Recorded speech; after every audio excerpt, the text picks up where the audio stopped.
اچھا، اب اس میں منیب یہ بتائے گا کہ ثاقب نثار صاحب کے بھی اب چلتے چلتے کامنٹ کرتے ہیں کہ کل بھی انہوں نے ایک بات کہی، اس سے کچھ دن پہلے بھی انہوں نے بات کی تھی فیض حمید صاحب کے حوالے سے، لیکن کل بالکل مختلف بات کی کہ جی ہاں میں ان سے رابطے میں رہتا تھا، فیسیلیٹیشن ان سے لیتا رہا وقتاً فوقتاً، لیکن 9 مئی کے حوالے سے میرا کوئی کردار نہیں ہے، نہ ہی پاکستان تحریک انصاف کے حوالے سے کوئی کردار ہے۔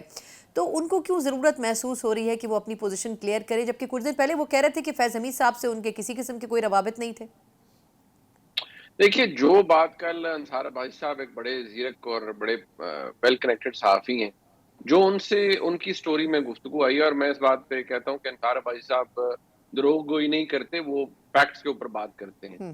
اب جو انہوں نے اپنی سٹوری میں فیکٹ بیان کیا ہے، تو اس سے ایک بات تو شامل کم از کم پروو ہو جاتی ہے کہ اگر فیض حمید صاحب یا اگر ثاقب نثار صاحب یہ مانتے ہیں کہ جی رجسٹرار کے ساتھ وہ رابطے میں رہتے تھے، تو رجسٹرار کے ساتھ کسی انٹیلیجنس ایجنسی کے ساتھ کا رابطے میں رہنا کوئی تک نہیں بنتا۔ جوڈیشری ایک آل ٹوگیدر ایک ڈیفرنٹ ڈیفرنٹ برانچ ہے، انسٹیٹیوشن ہے، بالکل۔ اور آپ کو اس کے ساتھ رابطے کا تک نہیں بنتا نا۔ جو آئی ایس آئی ہے وہ تو پرائم منسٹر یا گورنمنٹ کے ساتھ کام کر رہی ہوتی ہے، یا ایٹ بیسٹ وہ فوج کو بتائیں گے کیا ہو رہا ہے کیا نہیں ہے۔ سپریم کورٹ کے ساتھ تو ان کا تعلق بنتا نہیں تھا فیض حمید صاحب کے ساتھ، اس لیے اب جتنا مرضی اس کے اوپر پردہ ڈالا جائے، یہ تو فیکٹ ہے کہ فیض حمید صاحب بہت زیادہ کنیکٹڈ تھے ثاقب نثار صاحب سے۔ لیکن دیکھیے، 9 مئی ایک بڑا مختلف چیز ہے۔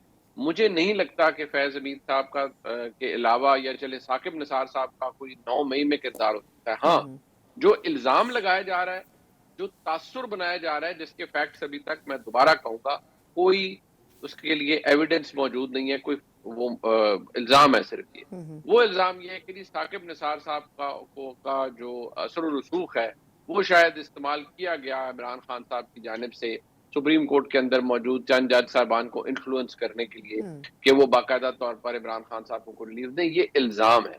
اب الزام تو آپ جتنے مرضی لگا دیں، جب تک ثابت نہ ہو تو وہ الزام ہی رہتا ہے۔ بالکل ٹھیک۔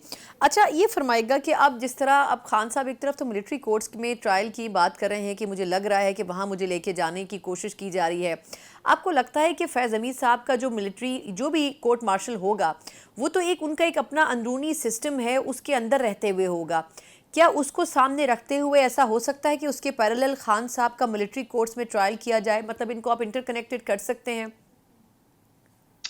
دیکھیے، ہونے کو تو ثنا صاحبہ کچھ بھی ہو سکتا ہے، پاسبلٹی تو ہر چیز کی ہے۔ درست۔ لیکن اگر میں یہ کہوں کہ میں تو چند اشاروں کا ذکر کر سکتا ہوں جو مجھے کچھ دنوں سے میں اکٹھے کر پایا، تو مجھے لگتا ہے کہ دیر از اے گریٹ لائکلی ہوڈ کہ عمران خان صاحب کا معاملہ ادھر جا سکتا ہے۔ لیکن بہت اچھا ہوگا کہ نہ جائے، وہ اس لیے کہ ایک تو بڑا برا پریسیڈنٹ سیٹ ہوگا آنے والے ادوار کے لیے کہ ایک سابق وزیر اعظم، بے شک چلیں ان کے جو بھی مسائل ہیں کہ ان کا معاملہ ملٹری کورٹ میں یا فوج کی تحویل میں ان کو لے دیا گیا ہے۔ دوسرا یہ ہے کہ ایک جگہ تو میں یہ خوش ہوتا ہوں کہ ٹھیک ہے جی یہ بڑا مشکل کام ہے اور نہیں ہونا چاہیے کہ ایک فارمر پرائم منسٹر کا ایک سویلین کو معاملہ وہاں جائے۔ لیکن دوسری طرف جب میں یہ دیکھتا ہوں کہ اسٹیبلشمنٹ کی یا فوج کی بڑھتی ہوئی فرسٹریشن جو 9 مئی کے کیسز کے حوالے سے ہے عدالتوں سے، اور وہ کیونکہ عمران خان صاحب کو اس تمام تر سازش کا سرغنہ سمجھتے ہیں، تو ایسی صورتحال میں اندازہ یہ ہوتا ہے کہ شاید یہ کام خارج الامکان نہیں ہے، یہ کام ہونا ایسا نہیں ہے کہ یہ بالکل ہی رول آؤٹ کر دیا جائے۔